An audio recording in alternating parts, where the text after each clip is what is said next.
Hello, credit union executives. Welcome to See You on the Show, where we give you up-to-date information on how you can reduce risk, keep key talent, and take a strategic approach to your personal financial wellness. Hosted by me, Doug English, a certified financial planner and former credit union insider with ACT Advisors. Today's podcast is part one of a two-part episode with DDJ Myers. In this episode, my guest is Peter Myers, Senior Vice President of DDJ Myers. Peter facilitates professional development programs for executives, succession planning processes for boards and CEOs, as well as strategic planning engagements for credit unions nationwide.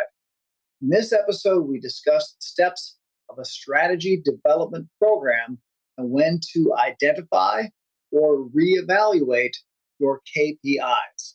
Welcome to the show, Peter. I'm glad to have you join us today.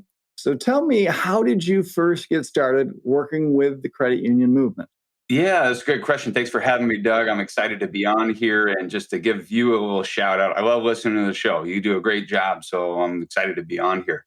To answer your question, do you want the professional bio version or do you want the story that Dee tells? You know we want the story that Dee tells, and you can tell since you have the connection, you can tell the truth about the story. Yeah, the truth. So for all the listeners out here, at DDJ Myers, Dee is the CEO, and I'm Peter Myers. A lot of people, when they meet us today, they're like, oh, your sister.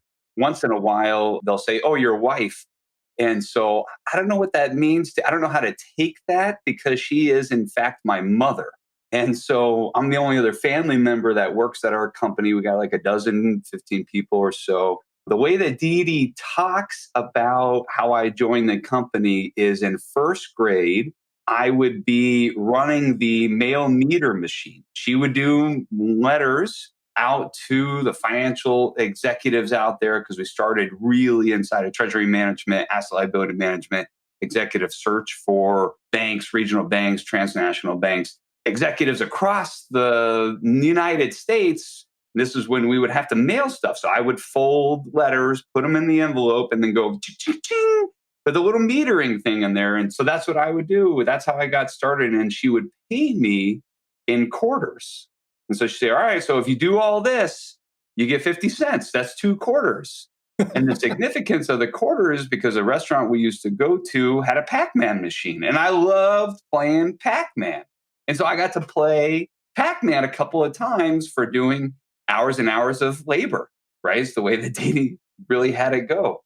The story she continues to tell is, well, at one point in time when the mailing list got longer, I negotiated. I went to her and I said, well, hey, you know what? There's a lot more letters here, so I think I should get paid more. So, okay, all right, well, how much should it be? Well, it's twice as many, so I think I should have twice as many quarters. It's a quantity thing, not a complete the job thing.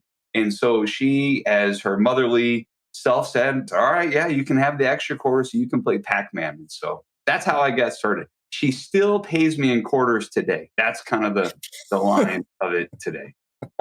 Thus, the DDJ Myers expertise and incentive comp is through and through all the way. All the way, yeah. So the brief history of our organization, we started executive search. We found our way into the credit union industry in executive search. We work with C-level positions, CEOs, obviously with boards for the CEO positions. Then we also were invited to help executives bring out their best, their executive potential. And we started our leadership development offer in the early 2000s because in our executive search offer, they were saying, hey, well, you helped me bring my best foot forward. And I didn't even get the job, but now I understand what I need to leadership-wise work on, get better. And so Dee had the insight to start our leadership development program. So we've been doing that for over 22 years now.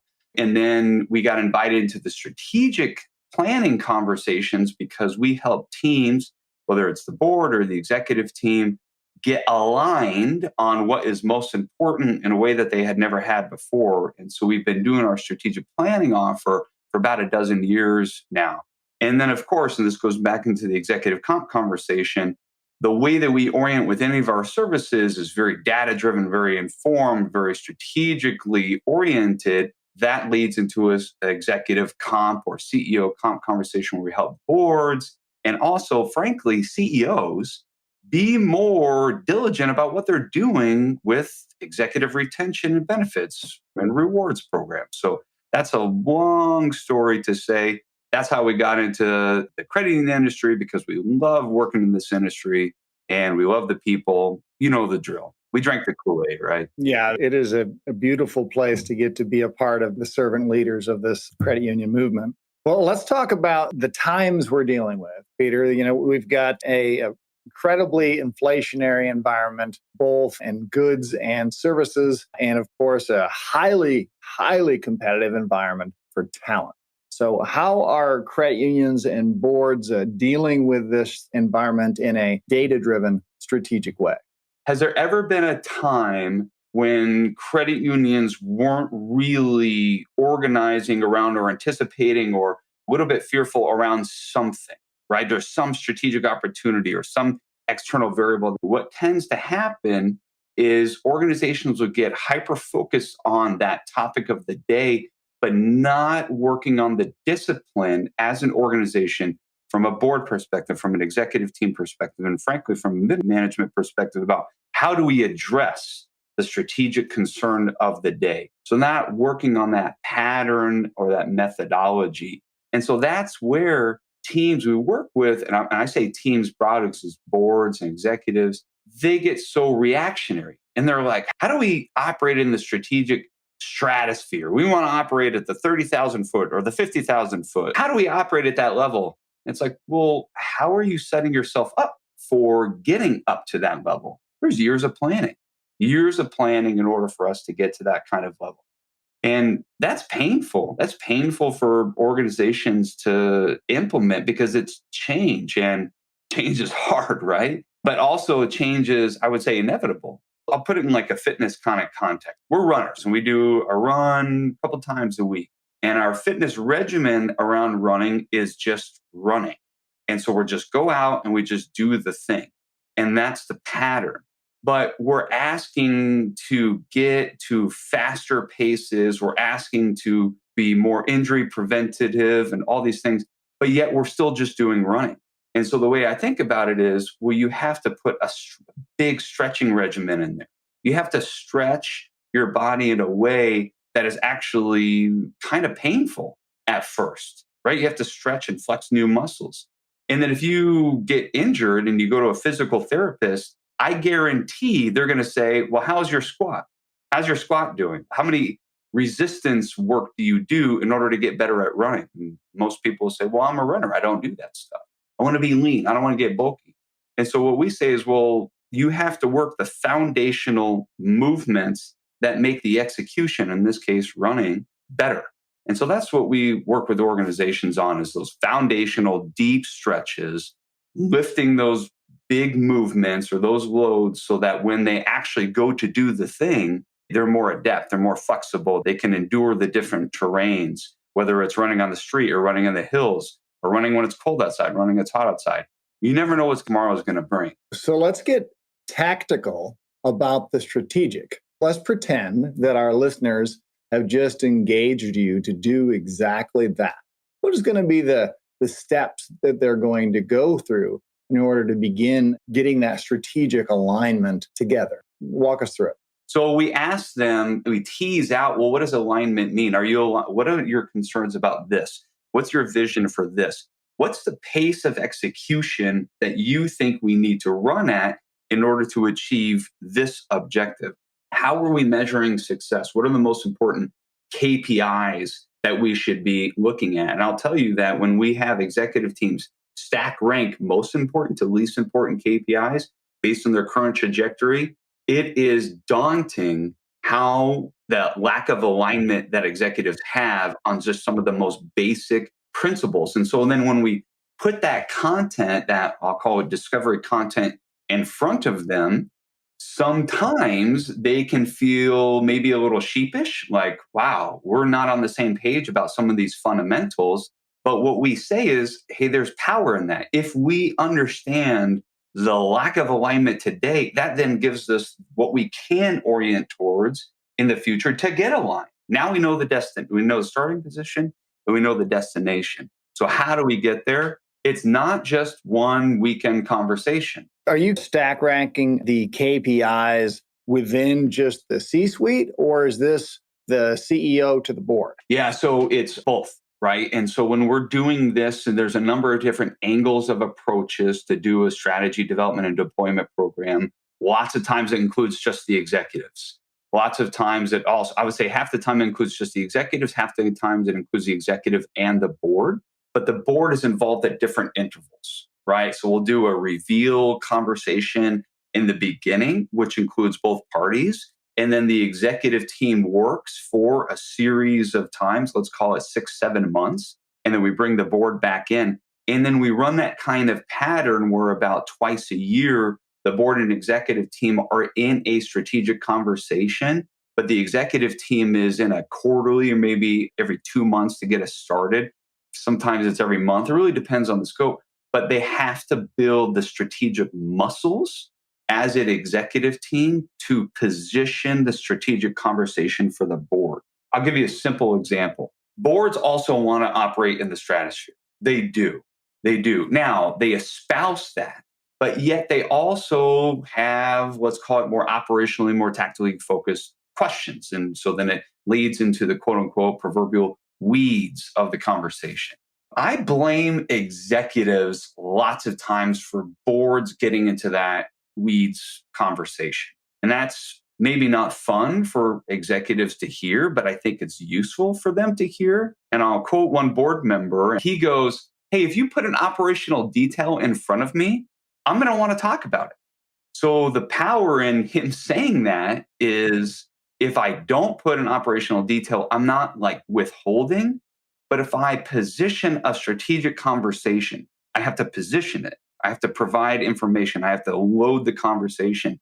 Then that board member will then latch on to that conversation and operate and converse in that dialogue up there at the 30,000 foot level, not at the ground level.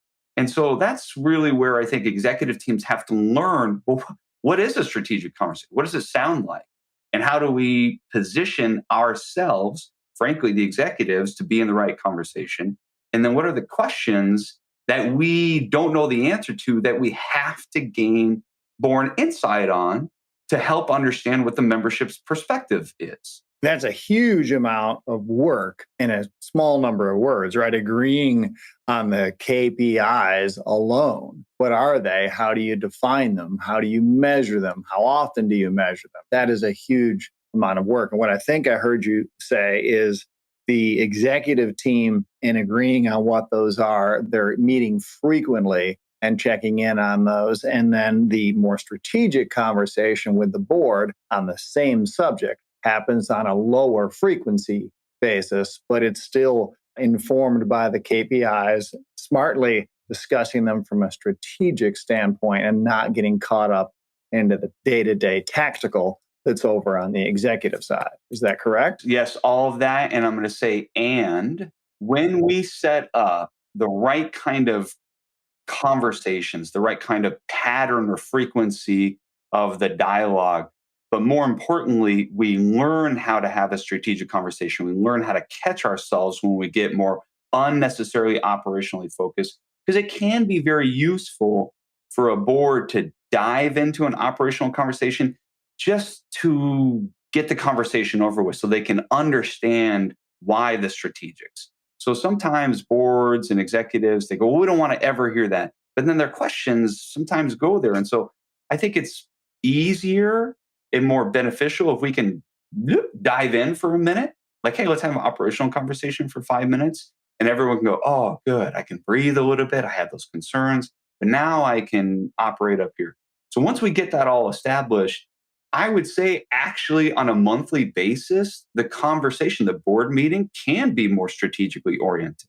It can be because we're going to have a series of topics in, I'll say it, a scheduled kind of fashion that we're then going to address. We're not going to address the whole strategic plan every single month. Yeah, probably the progress, maybe on those KPIs we're talking about. But hey, this is our topic for March. This is our topic for May. So we'll schedule that out. And that gives executive team and also the board advanced lead time to prepare in that dialogue, to get educated in that dialogue. that's how it ends up going. It takes a couple of years for boards and executive teams to get there. It's not going to happen in 6 months. Most referenced KPI for boards, I would say, is asset growth. They talk about asset growth.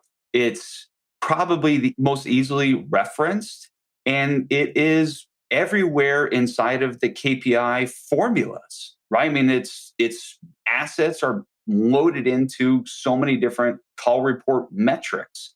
It's on the NCUA's CU data website. When you pull it up, you can find out some basic information, and the KPI that's on there is the asset size. And so board members, they talk about it a lot. And when boards go to conferences or they'll say, well, how big is your organization? Right. So what do they ask it? So it's easily understandable that that is an important KPI to a lot of board members, but it's not always, it can be, it's not always the most important to their business model and where they're trying to go. And for boards to wrap their head around that, it takes some fundamental understandings of really what the organization is good at, what it's trying to do, and frankly, what it's not trying to do. In this strategic circumstance, it actually is not what we're after. We're after this other KPI, these other series of KPIs. So it takes time.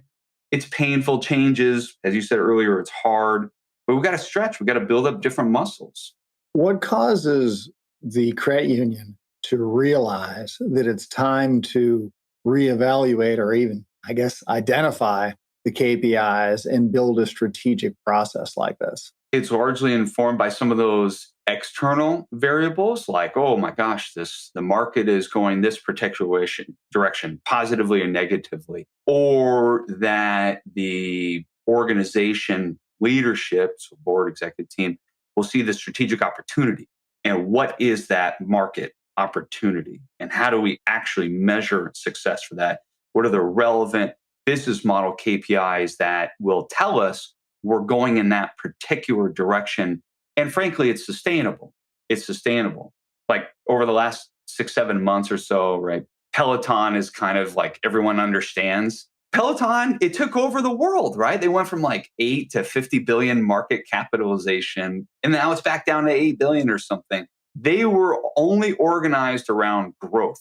I'm going to liken it to asset growth. What can we achieve? I would have loved to have been in their executive team's meetings and board meetings just to hear the one person saying, are we overextending? Is this sustainable? What happens if people go back to gyms? No one's ever going to go back to gyms, right? And so that's where I think they're not looking at the sustainability model, right, for that. And I think that's where credit unions in the Great Recession, we killed it, right? We killed it as an industry compared to banks because we were all built on sustainability, right? And I think that's the opportunity for us. I expect that you would have a couple of other answers in addition, which is succession planning. I'm sure that this is driven a lot of the times by that. And then M&A.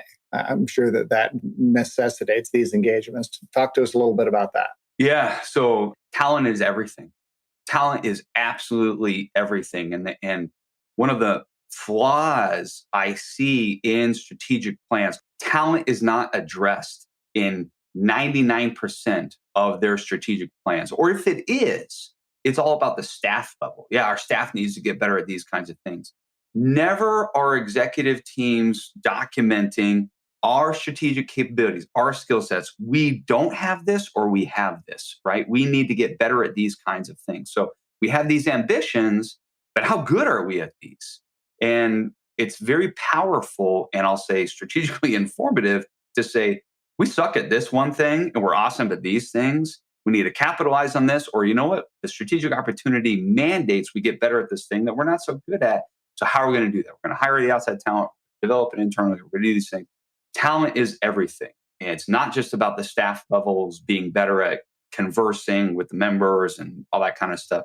It really starts at the top. If you want to have a learning organization and the CEO does not have their own leadership development plan, you are not living those values. It starts at the top, unequivocally. And I'll even say the board too.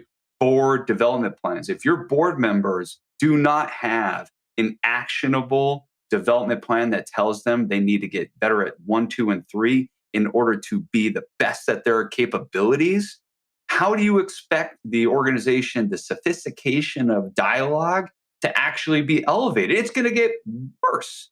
That's just what happens. It gets stale, right? And so if we're not learning, we're dying. If we're not growing, we're. We asked about M&A too. I think in the last couple of years, boards and executive teams are now more open to the dialogue about M&A, partly because people like you that are putting out podcasts and educational information, which I love. DDJ Myers did a series of white papers in 2021.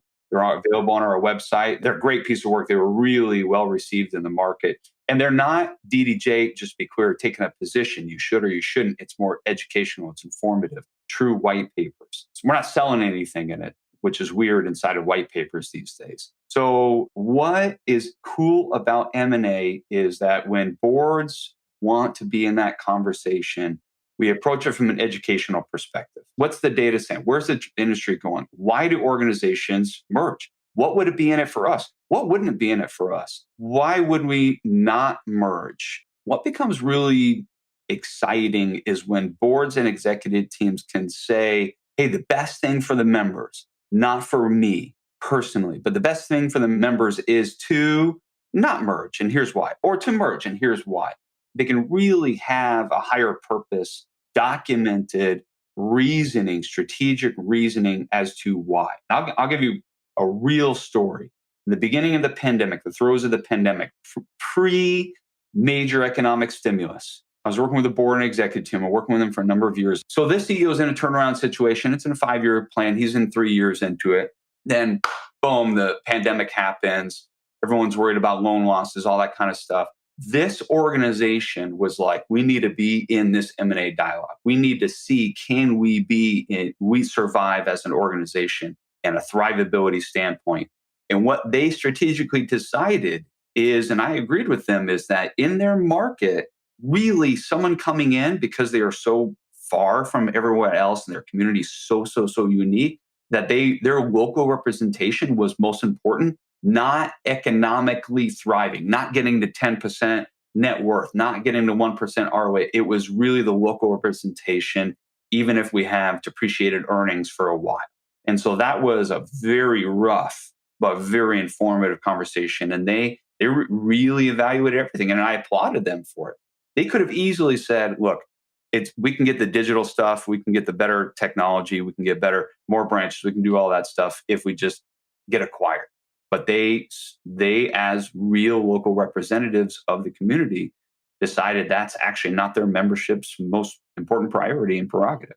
It sounds to me like a board doing exactly what they're supposed to be doing. But they had a process, man. They went through a process. They didn't just read an article and then just haphazardly have uninformed conversation, right? They dove into the dialogue. We stacked the conversation, meaning read these things, come with these things, answer these questions, prioritize these things, have this dialogue, and then we're going to sleep on it. We're going to pose this dialogue, this other question. We're going to have another conversation in 3 weeks.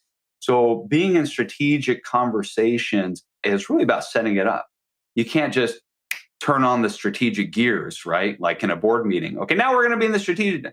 We have to prime the pump, right? We got to get the brain ready. We got to get the culture and rhythm of the dialogue ready. And that takes time. It's not a switch. Let's say a listener has gone through this episode and wants to evaluate if they should take a next step on getting more strategic with their board and identifying the KPIs and making sure they're acting in a strategic way. So 2 things I'd ask you. 1, what should their next step be? Then 2, can you set up the next episode with Didi about data-driven executive comp conversations? So one begets the other. So I'm going to answer your second question first. From our perspective, when boards want to be in a strategically informed comp conversation, our first question is, well, where are you trying to go as an organization? What are you trying to accomplish?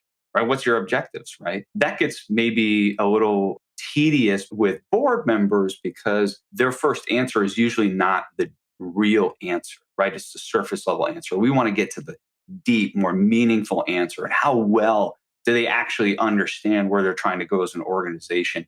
Because if we have that answer, then the comp conversation is that much easier, right? The conversation just flows. We know which data to source. We know which metrics to load. We know how to set up the multi-year performance plan, leadership-wise, financial incentive, all that kind of stuff. So we have to have that conversation. And that's what DD does a great job as, is helping boards understand what they're trying to accomplish with their executive comp plans. I would say the easiest thing for listeners to do is to look at how they spend their time. How are you spending your time? Overwhelming majority of executives, even and let's just be clear, very successful organizations, those executives still spend inordinate, and I would say an unhelpful amount of their time operationally, tactically focused on reactive problems. Fire suppression, as one of our clients said, really how we need to organize is declaring in the future, I'm going to be spending this amount of time in the proactive, strategically thoughtful, focused, deep work time about how to make our business better, how to leapfrog our business, not doing the work, but actually looking at how we can enforce and declare standards for the future that the rest of the organization can then enact and organize around. That's probably the one thing, how you spend your time. Peter, thank you so much for joining me on the podcast today, and more importantly, for the work that you and the entire team at DDJ Myers do for the credit union movement. It is great content that we've created today, and I hope that it makes a difference for our listeners. Thanks so much for having me, Doug. It's been a pleasure. Thanks, Peter. That's all the insider credit union knowledge we have for this episode. Are you enjoying the conversation? Be sure to subscribe and share your thoughts with other credit union leaders by leaving us a review. See you next time on See You on the Show. The opinions voiced in this material are for general information only and are not intended to provide specific advice or recommendations for any individual security. To determine which investments may be appropriate for you, consult your financial advisor prior to investing. Economic forecasts set forth may not develop as predicted. All performance referenced is historical and is no guarantee of future results. Indexes are unmanaged and cannot be invested into directly.